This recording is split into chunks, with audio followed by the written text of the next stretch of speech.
김해 신공항 재검증과 관련해서 참으로 웃지 못할 일들이 생기고 있습니다. 언론은 김해 신공항 확장을 백제화했다고 하는데 정작 검증위원장인 김수삼 위원장은 백제화한 적이 없다고 이야기를 하고 있는 이런 상황입니다. 이게 권력의 힘으로 그냥 내리눌러서 어떻게 하라고 한 그런 것들이 곳곳에 드러나고 있습니다. 김해 신공항 검증위원들은 정부 자료가 너무나 불충분했다. 여권의 답정너 전략에 덜러리를 선 기분이었다고 증언하고 있고, 김수삼 위원장도 백제화나 폐기는 한 번도 생각해 본 적이 없다. 김해 신공항을 못 쓴다고 한 적이 없다고 말하고 있습니다. 검증위원장이 직접 검증위의 요구는 기존 김해 신공항 안을 전반적으로 검토하라는 것 이상도 이하도 아니다.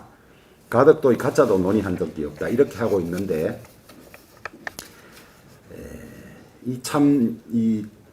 이걸 어떻게 해석해야 될지 모르겠습니다. 무슨 도둑질을 하더라도 좀 안 들키게 도둑질을 해야 되는데 이렇게 너무 어수룩하게 이 혼란스러운 상황을 만들어 있는데 대통령은 아무 말씀도 없고 한 이런 상황입니다. 심지어 어떤 위원들은 겁박에 가까운 압력을 받았다고도 이야기를 하고 있고, 그 다음에 이것을 의결한 과정도 보면 며칠 전까지는 김해 신공항에 문제가 없는 것으로 결론이 날 줄 알았는데 몇 명만 모여서 얼렁뚱땅 이렇게 결론을 알 수 없는 결론을 낸 이런 부실입니다. 이것도 아마 감사가 반드시 따르겠습니다만 이 과정에서 다시 불법이 있다면 책임을 묻지 않을 수 없는 이런 상황입니다. 이 국토부도 지금까지 기존 입장에서 김해 신공항 문제 없다고 고소해 오던데 이 이후에는 아무 말이 없는 그야말로 무정부 상태 비슷한 일이 이게 나타나고 있습니다. 아마 부산시장 선거를 오거돈 성추행 선거에서 이 신공항 문제로 바꾸기 위해서 이런 아마 국가 이익이나 국가 정책은 안중에도 없이 이런 혼란을 이야기하고 있는데 국민들이 이런 점에 관해서 이제는 속지 않고 제대로 판단할 것이라고 생각을 합니다. 더구나 김수삼 검증위원장은 이낙연 전 국무총리의 행태에 대해서도 강한 비판을 내었습니다.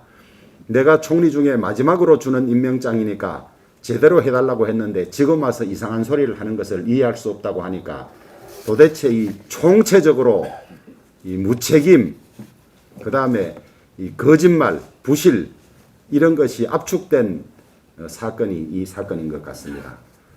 철저히 들여다보고 검증하고 책임을 묻도록 하겠습니다. 민주당 의원들 참 뭐라고 제가 비판을 하고 욕을 해야 시원할지 모르겠습니다. 생각 있는 대로 하면 막말이라 할까봐 참 이 속내 드러내는 말도 못하겠습니다만은 공수처장은 야당이 이 거부권을 가지고 있기 때문에 야당이 동의하지 않는 사람은 될 수 없다고 수차 이야기해 왔습니다. 이 지금의 공수처법은 우리 국민의힘이나 야당의 의견이 한 조항도 들어가 있지 않습니다. 자기들이 낸 법안을 통째로 절차에도 맞지 않는 테스트 체력으로 그대로 통과시킨 겁니다. 우리가 요구했던 것도 아닙니다. 자기들이 야당 동의받지 않고는 절대 할 수 없다고 수차 강조하고 자기들이 만들었던 법입니다. 민주당이 지난해 공수처법 처리할 때 야당 교섭단체에 주는 거부권을 공수처의 정치적 중립성을 보장하는 핵심 장치라고 강조했습니다. 이상민 전 법사위원장은 야당 마음에 들지 않은 분은 공수처장이 될 수 없다. 그 다음에 지금 앞장서서 공수처법 바꿔야 된다 하고 개정안도 내놓은 백혜련 의원은 야당의 거부권은 확실히 인정하겠다. 그 다음에 박주민 의원은 추천이 7명 중 야당 추천위원이 2명이라 거부권 행사가 가능하다. 자기들이 만들어서 준 겁니다. 그리고 대통령도 제하고 회동할 때도 야당의 동의 없이는 불가능한 걸 알고 있다고 이야기를 한 이런 사람들이 이제 와서 공수처 출범 방해 목적으로 쓰기 위한 것이냐 수정할 필요가 있다 이렇게 이야기를 하고 있습니다. 거부권이 뭔지부터 처음부터 다시 공부를 해야 될 것 같습니다. 그런데 우리는 지금 채택되지 않은 후보자들의 명예를 보호해 주기 위해서 왜 거부권을 행사했는지를 발표하지 않고 있습니다. 민주당이 요구하면 뭐 때문에 거부하는지 일일이 우리 검증의 그 추천위원들을 통해서 말할 수가 있습니다. 그걸 듣는 순간에 적격자가 하나도 없구나 하는 것을 국민이 알 수 있도록 설명할 용의가 있습니다. 이제 와서 의석수에 따라서 공수처장을 결정할 때가 왔다. 자기들이 낙점한 사람 맡기겠다는 거 아닙니까? 아니 지금 검찰도 추미애 장관을 통해서 저렇게 초토화하고 검찰 내에 곳곳에 자기들 편인 사람을 심어서 감찰권을 남용하고 수사를 지연하고 수사를 왜곡하고 이런 것도 모자라서 이제 공수처장도 또 자기 사람을 넣고 공수처 전원을 자기 편으로 넣어서 검찰이 하는 일을 자기들에 대한 부정비리 수사를 못하게 하고 자기들이 완전히 공수처 독재공화국을 만들겠다는 그런 것 아니겠습니까?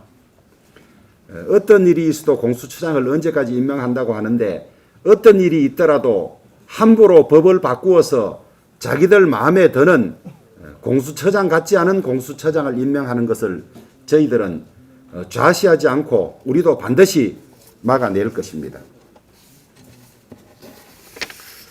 제가 상대당 대표에 대해서 언급하는 것이 좀 조심스럽습니다만은 이낙연 대표님에 관해서 최근 세 가지 조금 고개를 갸우뚱하는 일들이 있습니다. 호텔방을 개조해서 전세로 쓰자는 제안 자체에 대해서 참 이해하기가 어렵습니다. 뭐 자세한 비판은 제가 하도 언론이나 SNS에 많이 나오니까 더 하지 않겠습니다.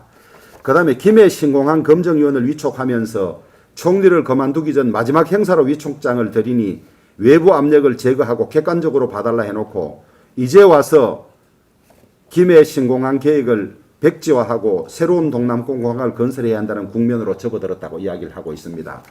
오죽하면 임명장을 받은 김수상 검증위원장조차 이상하다고 이야기를 하겠습니까? 그 다음에 공수처와 관련해서 소수 의견을 존중하려고 했던 공수처법이 악용돼서 공수처 자체가 저지되는 일이 생기고 말았다. 이렇게 이야기하고 있습니다. 소수 의견을 뭐를 존중했습니까? 소수 의견을 존중하면 우리가 추천한 훌륭한 분들을 동의하면 되는 것이죠. 자기들 추천한 부실한 사람들을 동의하지 않는다고 이렇게 말을 바꾸어서 왜곡을 하고 있습니까? 이 세 가지를 보면 점점 이해 못할 일들이 자꾸 생기고 있어요. 그래서 상대당 대표에 대해서 언급하는 것이 조심스럽지만 이 점을 지적하지 않을 수가 없습니다. 소수 의견을 뭐를 존중했습니까? 우리가 흠 있는 사람들 이래서 맞지 않다고 한 것이 무엇이 잘못됐습니까? 거부권은 이유 없이도 행사할 수 있는 것이 거부권이고 우리가 요구했던 것이 아니라 자기들이 만든 법에 주어졌던 것 아닙니까? 그 다음에 소수 의견 존중하는 거 간단합니다. 우리가 추천한 후보 중에 정말 훌륭한 사람들이 많은데 자기들이 오히려 그것을 거부하고 남용하면서 우리에게 돌리는 이런 세 가지 모습에 대해서 대단히 실망스럽다는 점을 정중하게 드립니다.